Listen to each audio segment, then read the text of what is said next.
Good morning friends. आज है सोमवार और आज हम डिस्कस करेंगे माइक्रोबायोलॉजी वाले जो पोर्शन का जो पहला टॉपिक है, जिसमें प्लांट और एनिमल का क्लासिफिकेशन करना है हमने। और जैसे कि मैंने कहा था कि जब आप वो टारगेट पूरा करेंगे 20 लाइक्स वाला, तो जैसे ही एक वीडियो में 20 लाइक पूरे हुए और इस इन जो ये टारगेट के लिए है, मैं आप सभी का धन्यवाद देना चाहता हूँ। और ख़ासकर मेरे प्रिय मित्र दिनेश जीना का, जिन्होंने कह के कहा कि आज शाम तक पूरा हो जाएगा, और उन्होंने शाम तक पूरा करके बता दिया मुझे कि अब आप वीडियो बनाइए करके। और मैं उनको और मैंने उनका डेडिकेशन जो देखा, काफ़ी सारे क्वेश्चंस, और बहुत ज़्यादा सीरियस लग रहे थे वो तैयारी के लिए अपने। और इसी तरीके का जुनून बनाए रखिए कि आपको प्रैक्टिस करनी है। बाकी मैं प्रैक्टिस काफ़ी कराता रहूँगा। और मैंने आप लोगों को एक होमवर्क दिया था, जिसमें 67 से लेके 168 से लेके 100 तक क्वेश्चन सॉल्व किए हैं। उसमें क्वेश्चन नंबर 88 का आप लोगों में से सिर्फ एक ही स्टूडेंट ने दिया हुआ है आंसर। बाकी लोग वीडियो को और या क्वेश्चंस को हल्के में ले रहे हैं। तो इस तरीके की गलती ना करें, और थोड़ा सिंसियरली तैयारी करें। और तो हम ये पहला टॉपिक शुरू करना चाह रहे हैं, जो कि इसमें इस वाले में है, ये माइक्रोबायोलॉजी वाले टॉपिक से है। और आप लोगों को अगर जो 2016 में जो यूबीटीआर द्वारा जो पहली बार वो कराया गया था पेपर, उस कैनिंग सुपरवाइज़र का, जिसमें माइक्रोबायोलॉजी वाला पोर्शन और बेसिक साइंस का पोर्शन कुछ ज़्यादा था। और तो वो क्वेश्चन पेपर भी आपको अगर सॉल्व चाहिए और डिटेल सॉल्यूशन चाहिए, तो आप उसका, अगर आपको डिटेल सॉल्यूशन चाहिए तो आप कमेंट करके बता दीजिएगा कि आपको सॉल्यूशन चाहिए, या ग्रुप में, व्हाट्सएप ग्रुप में आप बता दीजिएगा। मैं उस हिसाब से वीडियो बना लूँगा। तो आइए शुरू करते हैं। डाइवर्सिटी इन लिविंग ऑर्गेनिज्म, मतलब उसमें लिखा हुआ है कि प्लांट और एनिमल को हमारा कि क्या करना है, कि क्लासिफाई करना है, उसका वर्गीकरण करना है। वर्गीकरण जो किया जा रहा था उस पहले के टाइम में, जो जितने भी सारे साइंटिस्ट थे, अलग अलग लोगों ने दिया हुआ है। लेकिन हम लोग जो मोस्ट जो एक्सेप्टेड है, जो विटेकर, जो आर एच विटेकर साइंटिस्ट थे, उनका 5 किंगडम क्लासिफिकेशन, पांच वाला 5 किंगडम क्लासिफिकेशन को हम एक्सप्लेन करेंगे। तो वर्गीकरण वर्गीकरण करने की, प्लांट और एनिमल का सबसे पहला क्वेश्चन ये आता है कि वर्गीकरण करने की क्या आवश्यकता आई। अब वर्गीकरण करने की से आवश्यकता जो है हमारा, उससे क्या होता है, जीवों की पहचान हो जाती है। और जीवों के बीच संबंध का जीवों के बीच संबंध का पता लग जाता है। और जीवों के बीच संबंध पता लग जाता है, और अध्ययन करने में आसानी रहती है। और कई बार ऐसा होता है कि हम अपने सराउंडिंग में या अपने आसपास देखते हैं कि कुछ तरीके के कुछ जानवर हमें दिखते हैं, जैसे कि हमें अब अंदाज़ा ही नहीं आ पाता है ये प्लांट है, क्योंकि वो लकड़ी नुमा शरीर होता है उनका। और जैसे आपने एक जो जो हर्बल वो है, ये जड़ी बूटियां रहती हैं, तो जैसे ये जो यारसा गंबू है, उसमें भी पता नहीं लग पाता, देख के कोई कीड़ा जड़ी बोलता है, लेकिन वो हमें पता ही नहीं चल पाता है कि ये प्लांट है, एनिमल है। जो तो इस तरीके से जो डाउट से बचने के लिए भी हमें क्लासिफिकेशन की ज़रूरत पड़ी है। और उससे जीवों के बीच कौन सा जीव किसके बीच की कड़ी है या माध्यम वो है, वो भी बताता है। उससे हमें मैं जैसे हम पहले के टाइम पे, जैसे उस पे मेढक पे हम काफ़ी काफ़ी सारा रिसर्च हुआ करता था। तो उसको क्या क्या उसके उसके जो बॉडी पार्ट्स थे, हमारी संरचना से मिलते जुलते थे। तो मतलब उससे क्या होता है कि हमें अपने बॉडी को समझने में भी बहुत फ़ायदा मिलता है। और हम जैसे कोई प्लांट की जो पौधों की जैसे जड़ी बूटियां हैं, उनका यूज़ करना, और वो एक दूसरे से कितने, जैसे कुछ जहरीली जड़ी बूटियां हैं, तो वो एक तरीके के गुण दिखाती हैं, तो एक तरीके का उनका स्ट्रक्चर होता है या कुछ ऐसे निशान होते हैं। तो इसलिए पढ़ना बहुत ज़रूरी है, उन चीज़ों को समझना। हमारे जो पूर्वज हैं वो समझते हुए आए, तो इसीलिए उन्होंने क्या सोचा कि इसको वर्गीकरण किया जाए। और फूड साइंस में भी इसलिए ज़रूरी है क्योंकि आपने मान लीजिए फूड प्रोसेसिंग की और वहाँ जहरीले प्लांट की कर ली, या आपको पता ही नहीं है कि कौन से वाले जो जैसे मान लीजिए हम कहते हैं वो हैं बैक्टीरिया बहुत खतरनाक हैं। अब कौन सा बैक्टीरिया, और कुछ बैक्टीरिया जैसे लैक्टोबैसिलस बैक्टीरिया वो ढंग का है, दही जमाने में मदद करता है, या जो हमारे जो दूध में लैक्टोज शुगर होती है उसको कन्वर्ट करता है, डाइजेशन के लिए बढ़िया वो करता है। तो कौन से अच्छे हैं, ये क्लासिफिकेशन इसलिए भी ज़्यादा ज़रूरी हो जाता है। आइए आगे चलते हैं। अब क्लासिफिकेशन जो था तो ये वैज्ञानिकों की तरह इसको, अगर जो वैज्ञानिकों ने इसमें कुछ सोचा था कि कुछ चीज़ें उन्होंने देखी कि भाई हम अगर कर रहे हैं तो किस तरीके से करें। तो उन्होंने उस समय माइक्रोस्कोप का आविष्कार हो गया था। तो उन्होंने देखा कि भाई जो हमारी सबसे छोटी वाली जो वो है छोटी कोशिका है जिसे हम सेल बोलते हैं, तो उन उनको अंतर उन्होंने देखा कि भाई ये जो वर्गीकरण करना था उस सेल का की संरचना देखी कि भाई ये सेल किस तरीके की हैं। तो सेल दो तरीके की पाई गई हैं, और ये क्वेश्चन आपका इंपॉर्टेंट एमसीक्यू भी बनता है। एमसीक्यू मतलब प्रोकैरियोटिक बोलते हैं जिनको, जो पहले वाले जो सबसे वो थी, स्टार्टिंग वाली थी, और जो मतलब जो कम विकसित होती हैं वो उनको प्रोकैरियोटिक बोला जाता है। जो एडवांस्ड होती हैं तो उनको बोला जाता है यूकैरियोटिक। जैसे हमारा शरीर है तो वो क्या है, उसमें जो सबसे छोटी सेल है वो यूकैरियोटिक है। यूकैरियोटिक और यूकैरियोटिक को और हम समझ सकते हैं कि उसमें जैसे हर चीज़ न्यूक्लियस सब चीज़ बना रहता है, और जैसे मान लीजिए जो हमारा वो है, जो उसके अंदर जीव द्रव्य होता है जिसे साइटोप्लाज्म भी बोलते हैं। तो उसमें क्या होता है कि जो हरे जैसे राइबोसोम जो चीज़ पड़ी हुई है सब के सब में क्या कहते हैं कि मेम्ब्रेन लगी रहती है। मतलब बोले इसको हम कैसे और समझ सकते हैं कि जैसे मान लीजिए कोई भी चीज़ें हमने अगर किसी चीज़ में डाली हुई हैं, तो जैसे मान लीजिए कोई चीज़ रखी हुई तो रैपर लगी हुई है कि उसका दूसरी साइड दूसरी चीज़ से रिएक्शन ना हो जाए, इसलिए रैपर लगी हुई है, मेम्ब्रेन लगी मतलब झिल्ली लगी रहती है। तो हम आगे को देखते हैं कि अगला क्या क्या किस तरीके से यूनिसेलुलर अब जो होती हैं इसमें भी क्या होता है, जैसे जो प्रोकैरियोटिक यूकैरियोटिक है तो वो यूकैरियोटिक में भी क्या होता है कि अब एक ही सेल है या ज़्यादा सेल हैं। कोई कुछ कुछ ऑर्गेनिज्म क्या थे, जैसे प्रोकैरियोटिक है, प्रोकैरियोटिक में एक ही सेल है, जिसमें जैसे बैक्टीरिया है मान लीजिए, उसमें क्या है कि एक ही सेल है, और उसमें पता नहीं चल पा ढंग से, ये न्यूक्लियस नहीं दिखेगा, और जैसे उसमें वो नहीं दिखेंगे, राइबोसोम नहीं दिखेंगे, और चीज़ें भी हैं जैसे जैसे वो होता है एंडोप्लाज्मिक रेटिकुलम होता है, कई चीज़ें दिखती नहीं है उसमें। और जो ये है आप इसको अगर आप इलेक्ट्रॉन माइक्रोस्कोप से देखें यूकैरियोटिक सेल को, हमारी सेल को, तो उसके अंदर सब चीज़ दिखने लगेगा आपको, राइबोसोम भी दिखने लगेंगे, और कभी कभी तो आपको क्रोमोसोम्स भी देख सकते हैं आप उसमें, जिसमें हमारे डीएनए, हमारी इंफॉर्मेशन, जो हमारे आनुवांशिक गुणों का जो कोड लिखा रहता है क्रोमोसोम में, आप उसे भी देख सकते हैं। और अगला एक क्लासी वर्गीकरण करने का एक तरीका और था कि उनका पोषण देखा उन्होंने कि वो खाना कैसे खा रहे हैं, खुद बना रहे हैं, ऑटोट्रॉप मतलब खुद बना रहे हैं, स्वपोषी भी बोलते हैं उसको, और हेटरोट्रॉप मतलब दूसरों पे, परपोषी मतलब दूसरों पे निर्भर हैं। तो इसे हेट्रो ये का, और तीसरा था बॉडी ऑर्गेनाइजेशन, मतलब शरीर की संगठन, मतलब किस तरीके से उनका सिंपल है, कॉम्प्लेक्स है ये। जैसे मान लीजिए आपने एक केचुए का शरीर देखा और एक मेंढक का देखा, तो हमने ये देखा कि भाई किस तरह उसको भी अलग अलग तरीके से शरीर को भी बांटा जाता है। हम ये नहीं कह सकते हैं कि भाई जो एक मेंढक का शरीर है या एक मछली का शरीर है वो एक मच्छर के समान है, या इस तरीके उनमें भी जटिलताएं हैं अलग अलग, कोई सिंपल है, और जैसे कोई केंचुआ है, केंचुए का सरल है, सरल से जटिल की ओर भी हम ये हम तीन तरीके से हम इसको समझते हैं। आइए आगे को चलते हैं।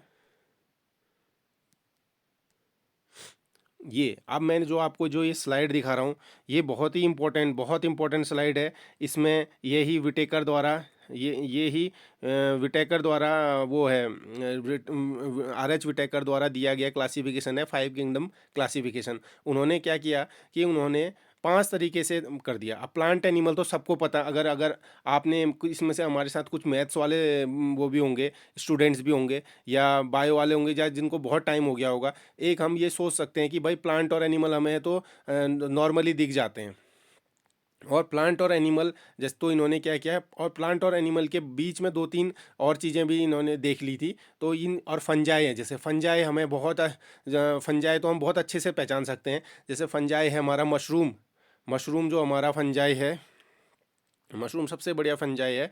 तो उसको अब आपने देखा होगा मशरूम कि आप उसमें ये पता नहीं कर सकते हैं कि ये प्लांट की कैटेगरी में है या एनिमल की कैटेगरी। इसको तभी उन्होंने क्या किया, थोड़ा अलग कैटेगराइज कर दिया, इसकी एक कैटेगरी अलग बना दी। और उसके बाद है जैसे प्रोटिस्टा, प्रोटिस्टा और मोनेरा। मोनेरा देखिए नाम से इनको इन नामों से घबराने की ज़रूरत नहीं है और कोई दिक्कत इतनी परेशान होने की ज़रूरत नहीं। जो मोनेरा है उसमें बैक्टीरिया आता है। देखिए बैक्टीरिया सबसे सिंपल बैक्टीरिया एग्जाम्पल इसका पूछा, इस मुनेरा वाले में वो ये पूछ सकता है आपसे कि मुनेरा वाले में ये पूछ लेगा कि कौन कौन से इसके एग्जाम्पल हैं। इसके एग्जाम्पल कौन कौन से हैं मुनेरा के। इसके एग्जाम्पल हैं बैक्टीरिया, बैक्टीरिया हो गया। और बैक्टीरिया में भी मोनेरा जो होगा आपका जो बैक्टीरिया है इसमें मोनेरा में बैक्टीरिया आ गया। फिर और जो पहले हम जब हमारी ये पृथ्वी बनी थी, कहते हैं कि जिन्होंने जो उनको साइनो बैक्टीरिया भी बोला जाता था कि वो उन्होंने सबसे पहले ऑक्सीजन उन्हीं से निकली जो इसमें ऑक्सीजन आई। पेड़ पौधे तो उस समय थे, ये थे नहीं ना, प्लांट्स तो थे नहीं जो ऑक्सीजन आती, तो बैक्टीरिया थे, उनको साइनो बैक्टीरिया बोला जाता था। सिंपल प्रिमिटिव होते थे, मतलब ये है कि सबसे पहले के वाले, सबसे पहले वो थे वो मैं कनेक्शन वो ना हो जाए, मैं वो कर लेता हूँ, डिस्टर्ब ना हो जाए बाद में। चलिए हम देख लेते हैं, फिर कल वो हो जाएगा। तो इसमें क्या हुआ, बैक्टीरिया जो हमारा है साइनो बैक्टीरिया बोलते हैं उसको, ब्लू ग्रीन एल्गी भी बोला जाता है। इस तरीके का क्वेश्चन आप पूछ सकता है वो कि भाई वो कौन से वो थे उनको साइनो बैक्टीरिया भी उनको क्या बोला जाता है, cyano cyanobacteria, cyanobacteria भी बोला जाता है।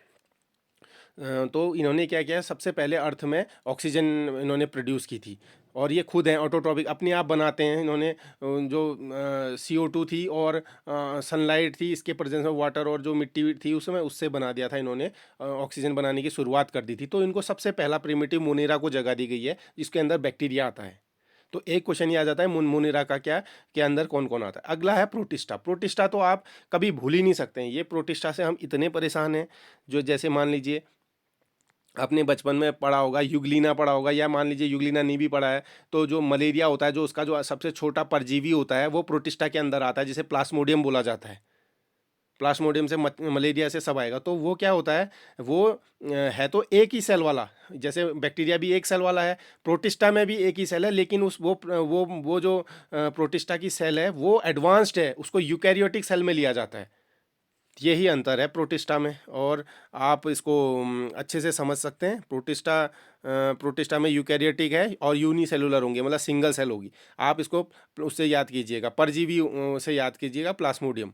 तीसरा मैंने फंजाई आपको बता दिया है। फंजाई में आप ये मल्टी सेलुलर होंगे और हेटरोट्रॉपिक। और फंजाई का देखिए कि क्या है, जो ये प्रोटिस्टा है ना, प्रोटिस्टा क्या करता है, खुद खाना नहीं बनाएगा, ये परजीवी है, मतलब दूसरे पे निर्भर रहता है।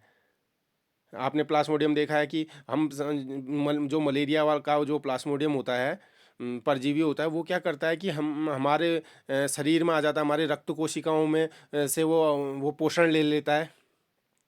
और पहले तो और अपना आधी साइकिल वो मच्छर के पेट में वो करता है, उधर से फिर हमारे ब्लड में आ जाता है, हमारे ब्लड में वो ग्रो करता है। इस तरीके से हमें प्रोटिस्टा को याद रखना है। और फंजाई तो मैंने मशरूम से बता दिया। फंजाई क्या होते हैं, आपने कभी भी देखा होगा जब बरसात में कहीं लकड़ी सड़ रही होगी तो वहाँ पैदा होता है फंजाई। तो क्या करता है ये, इसका डाइजेशन का क्या तरीका है, ये क्या करता है कि ये केमिकल रिलीज कर देता है उस पर। जैसे आपने देखा कोई चीज़ सड़ रही होगी, जैसे कोई जानवर मर गया, तो क्या होता है कि ये क्या करते हैं, अपने बॉडी से केमिकल रिलीज करते हैं डाइजेशन के लिए अपने बॉडी के अंदर।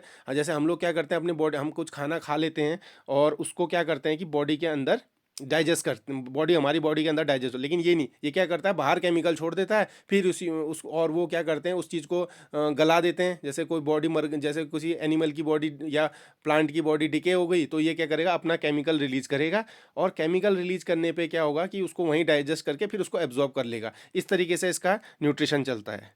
अब आगे है प्लांट। ये तो सब लोग जानते हैं कि प्लांट की क्या क्या विशेषता होती हैं। ये खुद फोटोसिंथेसिस करके अपना खाना बनाते हैं, खुद खुद खुद खाना बनाएंगे। और एनिमल में भी आपको पता है कि एनिमल से हमें इसको ज़्यादा एक्सप्लेन करने की भी ज़रूरत नहीं है, क्योंकि एनिमल का सबको समझ में आता है कि ये मल्टी सेलुलर होते हैं, इनमें ज़्यादा सेल्स होती हैं। प्लांट एनिमल में मल्टी सेलुलर होती हैं।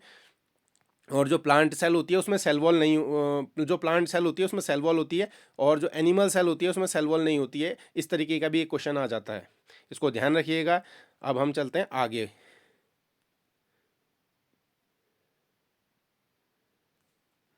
हम्म अब क्या हुआ कि जब मान लीजिए हमने क्या किया कि हमने विटेकर सर ने हमारे क्या किया कि पांच तरीके से वो कर दिया कि भाई लो पांच कैटेगरीज में डिवाइड कर दिए कि भाई जो सिंपल वाले थे उनको मोनेरा में रख दिया, और उसके बाद उन्होंने क्या किया, फिर प्रोटिस्टा में रखा जो जो खतरनाक थे, परजीवी थे, और उसके बाद फंजाई तो जो बाहर गले हुए में खा रहे थे, उसके बाद उन्होंने प्लांट और एनिमल किया। लेकिन नाम अब सबसे बड़ी दिक्कत क्या है कि भाई नाम देने में बड़ी दिक्कत आती थी। अब कुछ लोग हम क्या करें, हम जगह जगह पे कोई प्याज कह रहा है, कोई कांदा कह रहा है, कोई कुछ कह रहा है हैं, और कोई किसी चीज़ को कुछ और चीज़ बता दे रहा है, कोई जिस तरीके से मान लीजिए कोई लौकी को कोई लौकी बोल रहा है, कोई घिया बोल रहा है, और साउथ में कुछ और ही बोल रहे हैं, पता ही नहीं चल रहा है, और अमेरिका में कुछ बोल रहे हैं, है ना, और कोई कोई इंग्लिश में बोल रहा है, कोई फ्रेंच में बोल रहा है, तो इससे बड़ी दिक्कत हुई। तो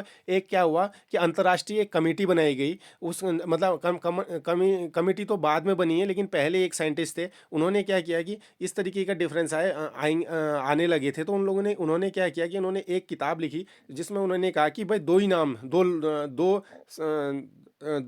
दो वर्ड्स में कोई नाम को क्लासिफाई करेंगे। जैसे मान लीजिए हम लोग इंसान हैं, तो उन्होंने इंसानों के लिए क्या कहा कि होमो और सेपियन बना दिया। जैसे आम के लिए मैंगीफेरा इंडिका बना दिया, और आपका बाघ के लिए बना दिया पैंथरा टाइग्रिस बना दिया। तो फर्स्ट वाला जो होता है वो जीनस कहलाता है। जैसे इसमें मैंने अगर मैं बोलूँ होमो बोलूँ तो वो जीनस हो गया, और सेपियन जो पीछे वाला है वो स्पीसीज हो गया। जीनस और स्पीसीज से मिलके क्या बनेगा हमारा, क्या कहते हैं, नोमेनक्लेचर ऐसे किया जाएगा। ये था, और ये कार्ल लिनियस ने दिया गया। ये बहुत बड़े बहुत ही विद्वान वैज्ञानिक हैं, इनकी उससे इनका बहुत ज़्यादा ये नोमेनक्लेचर की वजह से इनका बहुत ज़्यादा नाम है। इन्होंने वैज्ञानिक नाम देने के लिए वंश और जाति का, जिसे मैं कह रहा हूँ जीनस जिसे बता रहा हूँ, उसे वंश और जाति के नाम से, और इन्होंने इसके लिखने के नियम भी बताए कि हम जब इसको लिखेंगे तो इसको तिरछा करके लिखा जाता है। तिरछा, अगर मान लीजिए आप कॉपी में या तो आप तिरछा लिखिए, या आप क्या करिए उसके नीचे अंडरलाइन कर देते हैं, और इनको कैपिटल, वंश का जो पहला अक्षर होता है वो कैपिटल लिखा जाएगा, और जो जाति का पहला अक्षर होता है, जो स्पीसीज होती है, उसका छोटा लिखा जाएगा। हैंड जब उसको हाथ से लिखते समय उसको रेखांकित करेंगे, नीचे से लाइन खींच देंगे। जैसे जब वो लिखेंगे, मान लीजिए आपका ये वाला है होमोसेपियन है, तो आप इसके नीचे इस तरीके से लाइन खींच देंगे। तो और जैसे ये भी मैंगीफेरा इंडिका है, इसमें भी आप क्या करेंगे, लाइन खींच देंगे, सब में लाइन खींचेंगे ऐसे करके, तब वो होगा, और तिरछा करके करेंगे। ये नियम है इसके बाइनोमियल नोमेनक्लेचर के। इससे क्वेश्चन आने के बहुत ज़्यादा चांस है। और आर एच विटेकर का जो है उसमें, और उसके अंदर कौन कौन से एग्जाम्पल आते हैं, जैसे मैंने बताया कि उसका उसमें प्लांट एनिमल में तो आपको एनिमल, और उसमें प्लांट में तो एग्जांपल आप आराम से आइडेंटिफाई कर सकते हैं। बाकी जो प्रोटिस्टा मोनेरा में बैक्टीरिया जिसको बोलते हैं साइनोबैक्टीरिया, उसके अंदर नाम आता है, उसी को ब्लू ग्रीन एल्गी भी बोला जाता है। और अगला था वो जो इसमें परजीवी आते हैं हमारे यूग्लिना, और वो हैं युगलीना हो गया, और आपका ये है, पर युगलीना भी आपका क्या कहते हैं जहाँ सड़ा हुआ पानी, जैसे जो सीवेज के पानी यहाँ मिलता है। अमीबा हो गया, अमीबा तो आप हमें क्लास में, हमें छोटी क्लासों में पता रहता है कि अमीबा क्या रहता है। अमीबा मिल रहा है अगर, तो समझ लीजिए कि वो सीवेज का पानी होने का ज़्यादा चांस होता है। अगर पीने वाले पानी में आ रहा है तो इन चीज़ों में उसको मतलब उसे सीवेज का पानी होने का खतरा उसका माना जाता है कि हाँ इंडिकेटर है वो। और हम आगे को देखते हैं। ये बाइनोमियल नोमेनक्लेचर था। मैं कुछ क्वेश्चंस भी एमसीक्यू भी प्रैक्टिस करा दूंगा इसमें।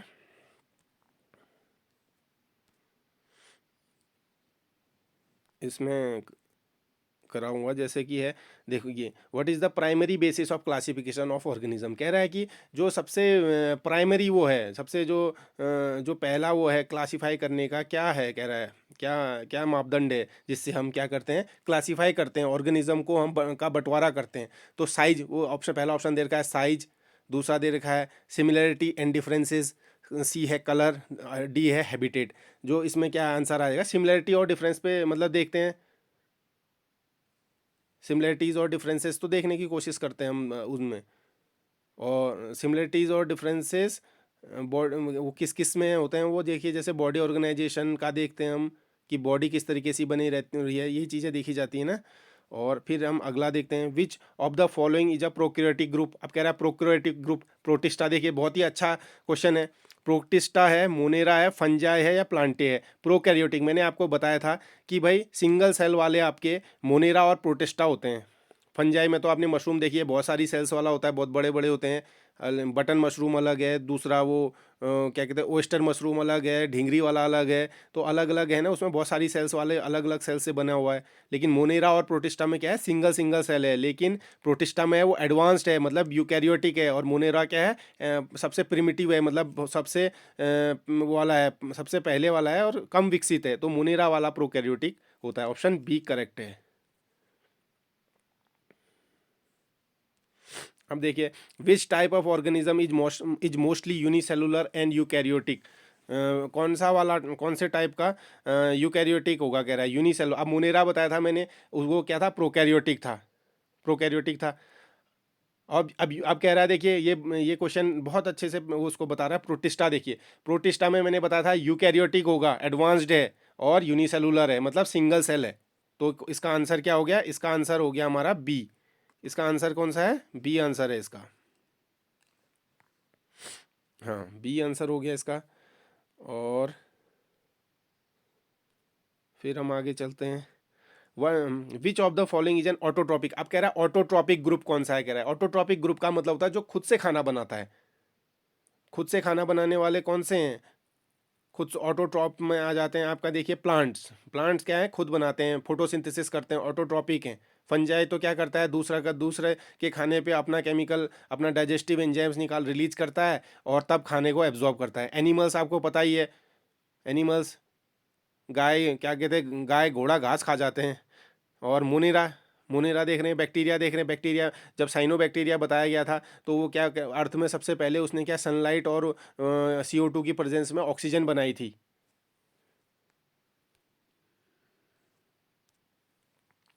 Which kingdom includes multi cellular heterotrophic organism. अब देखिए मल्टी सेलुलर है, हेट्रोट्रॉपिक ऑर्गेनिज्म है।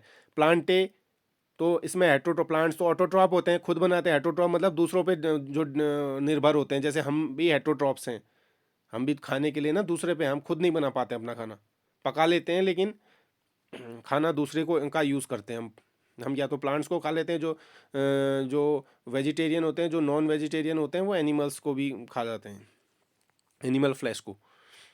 तो अगला क्या है, देखिए which kingdom includes multi cellular heterotrophic organism. अब देखिए मल्टी सेलुलर मतलब बहुत ज़्यादा सेल्स, कोशिकाओं से बना है जो, और हेट्रोट्रॉपिक भी है, खाना भी खुद नहीं बना रहा है। तो क्या है, देखिए प्रोटिस्टा जो है हमारा, वो तो क्या रहता है कि वो है आपका अब सबसे पहले तो क्या है, वो यूनिसेलुलर है, मल्टी सेलुलर नहीं है, यूनिसेलुलर है। और क्या करता है, हेट्रोट्रॉपिक है लेकिन यूनिसेलुलर है। फंजाई क्या है आपका, हेट्रोट्रॉपिक भी, ये क्या है, ये हेट्रोट्रॉपिक भी है, क्योंकि खाने पे जो सड़े गले पदार्थ पे ये क्या करता है, अपना केमिकल रिलीज करता है। और मल्टी सेलुलर भी है। मोनेरा तो आपका सिंगल है, प्लांट तो आपका बेचारा खुद ही ऑटोट्रॉप करता है। तो ऑप्शन क्या है, ऑप्शन सी करेक्ट है। इसमें क्या है, ऑप्शन जो हमारा ऑप्शन सी करेक्ट है, ऑप्शन सी करेक्ट है। आइए अगला देखते हैं। Which feature distinguishes prokaryotic cell from eukaryotic cell. कह रहा है जो प्रोकैरियोटिक सेल है, जो हमारी इनिशियल सेल होती है, जो बहुत ही वो होती है, सिंपल सेल होती है, और जो यूकैरियोटिक बहुत कॉम्प्लेक्स जैसे हम लोगों की है, उन दोनों में क्या अंतर है, कह रहा है प्रेजेंस ऑफ न्यूक्लियस, पहला ऑप्शन प्रेजेंस ऑफ न्यूक्लियस, दूसरा multicellular structure, lack of DNA, या फोटोसिंथेसिस। आइए इसको सॉल्व करते हैं। देखिए अगर ये क्या कह रहा है, प्रोकैरियोटिक और यूकैरियोट, प्रोकैरियोटिक में तो DNA दिखता ही नहीं है, और फोटोसिंथेसिस, और ये ऐसा नहीं है कि यूकैरियोटिक सेल है तो फोटोसिंथेसिस करेगी या नहीं करेगी। प्रोकैरियोटिक सेल जरूरी थोड़े है कि वो करेगी, क्योंकि प्रोटिस्टा वाले क्या करते हैं, परजीवी हैं। फोटोसिंथेसिस हर कोई नहीं करता है, फोटोसिंथेसिस साइनोबैक्टीरिया कर ले रहा है, तो इसका मतलब ये थोड़े है कि प्रोटिस्टा भी कर लेगा। प्रोटिस्टा तो दूसरे पे रहता है, तो इससे हम डिफ्रेंशिएट नहीं कर सकते हैं। और which prokaryotic multicellular structure, multi जो इसमें रहता है, देखिए क्या रहेगा, प्रेजेंस ऑफ न्यूक्लियस। अगर हाँ, यूकैरियोटिक और उसमें क्या होता है कि आपका प्रेजेंट न्यूक्लियस अगर दिख रहा है आपको, तो वो क्या है, वो है आपका यूकैरियोटिक सेल है। और प्रोकैरियोटिक सेल क्या होती है, जिसमें न्यूक्लियस नहीं दिखता है। कोई भी अच्छे से जो हमारे और जो छोटे छोटे सेल्स के अंदर, सेल के अंदर जो और भी जो ऑर्गेनेली हैं, उनको ऑर्गेनेली मतलब जो आपके और भी जैसे मान लीजिए राइबोसोम है, ये छोटे छोटे और भी पार्ट्स हैं, वो भी डेवलप होंगे उसमें, तो वो यूकैरियोटिक होती है, तो उसमें न्यूक्लियस भी होता है। इनमें क्या होता है, नहीं होता। तो ऑप्शन ए बिल्कुल करेक्ट है। 13वां देखिए, which classification level is the broadest. अब कह रहा है देखिए क्या कहता है, which classification level is the broadest कह रहा है, सबसे बड़ा कौन सा, बृहत कौन सा है इनमें से। अब देखिए किंगडम है, ये क्वेश्चन आ सकता है, बहुत बहुत इंपॉर्टेंट क्वेश्चन है, ध्यान से रखिएगा इसको, ध्यान से देखने की तरह। क्लासिफिकेशन लेवल, अब ये क्या है, क्लासिफिकेशन लेवल को क्लासिफिकेशन करने के लिए क्या हो रहता है कि एक वो बनाया गया है कि एक ऑर्डर बनाया गया है। जैसे सबसे पहले होता है किंगडम, क्या होता है, किंगडम। दूसरा क्या होता है, किंगडम होता है, फिर होता है फाइलम होता है, फाइलम होता है, फिर क्या होता है, किंगडम होता है, फाइलम होता है, फिर होता है क्लास होता है, फिर होता है आपका फैमिली होता है, फिर उसके बाद आता है आपका, फिर होता है आपका जीनस, फिर होता है आपका लास्ट में स्पीसीज होता है। ये एक ऑर्डर होता है इनका कि कौन से किंगडम में है, जैसे एनिमल किंगडम में है या प्लांट किंगडम में है, फाइलम कौन सा है, जैसे बोलते हैं हम प्लांट फाइलम पोरीफेरा है कौन सा है, फिर क्लास मतलब फिर क्लास कौन सी है, ये फैमिली कौन सी है, जीनस, और ये स्पीसीज। लास्ट के जो जीनस और स्पीसीज हैं, इन्हीं से हम कह रहे हैं, जो लिनियर साहब ने हमारा जो वो दिया था, इन्हें लास्ट के दो दिए थे, तो वो पूछ रहा है ब्रॉडेस्ट कौन सा है, तो किंगडम है। अब आप कहेंगे कि हम ये सर इसको याद कैसे करें, इसको याद करने की एक ट्रिक है देखिए। तो उसको मैं क्या क्या आपको इंग्लिश में एक सेंटेंस याद रखना है, ये याद रखना है कि किंग्स जो राजा होते हैं, किंग्स प्ले, प्ले फाइलम से क्या हो जाता है, प्ले, खेलते हैं चेस, किसमें खेलते हैं, chess, on, finally, finally, finally grounded मतलब अच्छे से पीसी, फाइनली ग्राउंडेड का मतलब होता है फाइनली अच्छे से, ग्राउंडेड मतलब बहुत ही बारीक से पीसी हुई, ग्राउंडेड सैंड।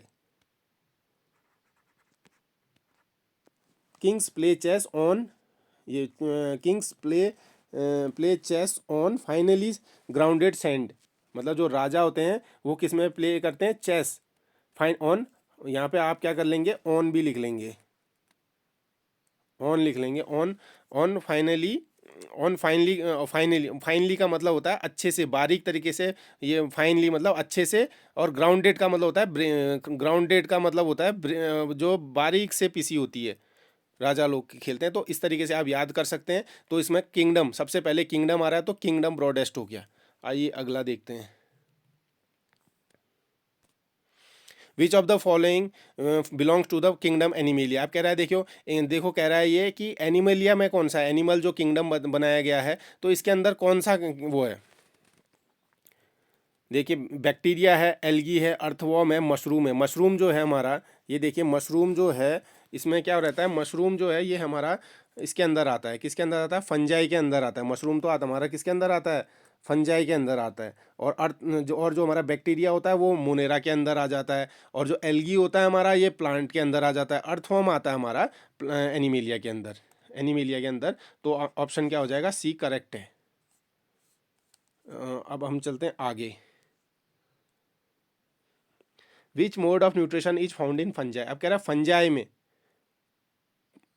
फंजाई में हमारा कौन सा होता है, फंजाई को हम कवक भी बोलते हैं। अगर जो कुछ हिंदी माध्यम से होंगे तो उनके लिए मैं थोड़ा इजी कर देता हूँ, ये फंजाई कवक भी बोला जाता है, और कवक बोला जाता है। तो इसमें देखिए, तो इसको क्या कहते हैं, इसका सेप्रोट्रॉपिक भी होता है, और इसको क्या ऑटोट्रॉप, ये आप जैसे सेप्रोट्रॉपिक होता है, हेट्रोट्रॉपिक के अंदर ही कौन सा होता है आपका, ये हेट्रोट्रॉपिक के अंदर ही क्या होता है, सेप्रोट्रॉपिक होता है। तो इसको आप हेट्रोट्रॉपिक में, ये दूसरे पे डिपेंड होता है, खुद नहीं बना पाता है खाना। और ये कीमोसिंथेटिक वाला, ये ब्लू ग्रेन एल्गी जो मोनेरा वाला था, तो वो आ जाएगा। फोटोसिंथेसिस प्लांट वाला आ जाएगा। ऑटोट्रॉपिक आपको पता है, फोटोसिंथेसिस ऑटोट्रॉपिक प्लांट हो गई, ऑटोट्रॉपिक मतलब जो खुद बनाते हैं वो आ जाएंगे। अब हम चलते हैं अगले वाले में, हम चलते हैं अगले वाले में। तो which type of organism can be both autotrophic and heterotrophic. अब कह रहा है कि कौन से वाले ऑर्गेनिज्म होंगे जो बोथ ऑटोट्रॉपिक एंड हेट्रोट्रॉपिक होंगे। तो देखिए, तो प्रोटिस्टा है मान लीजिए, तो इसमें जो जो खुद भी खाना बना रहा है और जो दूसरे पे भी उसका काम चल जाता है। तो इस तरीके का कौन सा वाला होता है बताइए आप। इसका आप क्या करेंगे, कमेंट बॉक्स में आप इसका आंसर देंगे। और मैं इसका आंसर आप लोगों से कमेंट बॉक्स में चाहूँगा, और सब लोग पार्टिसिपेट कीजिएगा। और और मैं बाकी के जो प्रैक्टिस के क्वेश्चन हैं वो ग्रुप में डालूंगा। ये आप लोगों के लिए वो है, और वीडियो ज़्यादा लंबा ना हो इसलिए मैं ये वीडियो यहीं पे एंड करूँगा। Thank you.